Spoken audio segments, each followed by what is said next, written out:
What we have here are the bookends to the Fiat 500 range. Okay, so they're both convertibles, which adds an extra 3 grand to the price, but the principle's the same. We've got the hot Scorpion badged 500 Abarth and the brand new 2-cylinder TwinAir over here. And with CO2 emissions of just 95 grams per kilometre, it's the least polluting petrol car in the world. So how do the stats stack up?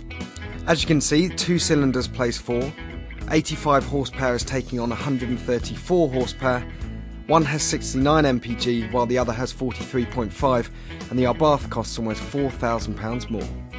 Okay, so you're probably thinking the odds are stacked rather heavily in favour of the Abarth, but today we're not testing outright pace and we're not seeing whether the two-tone paint job and big wheels look better than the TwinAir's simpler styling.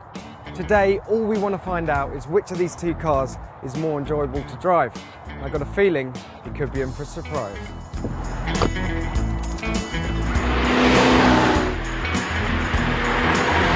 Okay, so on the surface, this Abarth 500 is huge amounts of fun. It's fast, it's pointy, and that exhaust sounds fantastic, especially if you've got the roof peeled back. 0 to 62 miles per hour takes 8.1 seconds and it'll hit 128 miles per hour flat out. But it doesn't take long to realise it's far from perfect. The first problem is this robotised manual gearbox. It's just so slow. Tug on one of the paddles and unless you lift off the throttle completely, there's a huge interruption of torque that jerks you forward in your seat. You can push the sport button on the dash, that speeds up the changes a bit, but it loads up the steering with this artificial weight and that's not very nice at all either. And as for the ride, well, I think I might be having to pay my chiropractor a visit a little bit later on.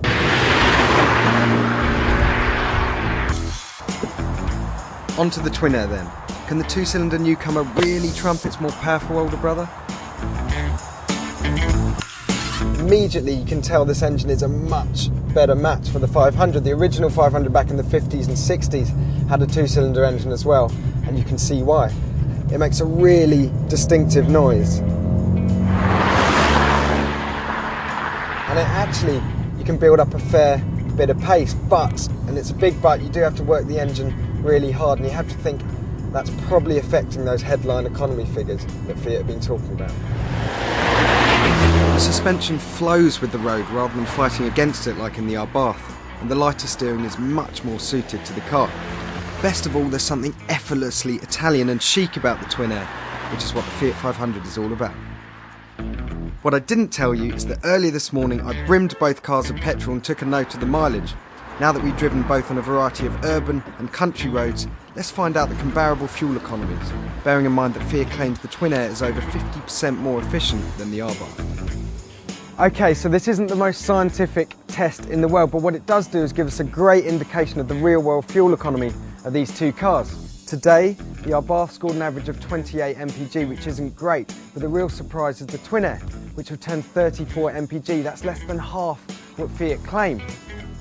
Even so, we'd still recommend buying the TwinAir over the Abarth and saving yourself 4 grand in the process, but beware, it's not quite the economy king Fiat will have you believe.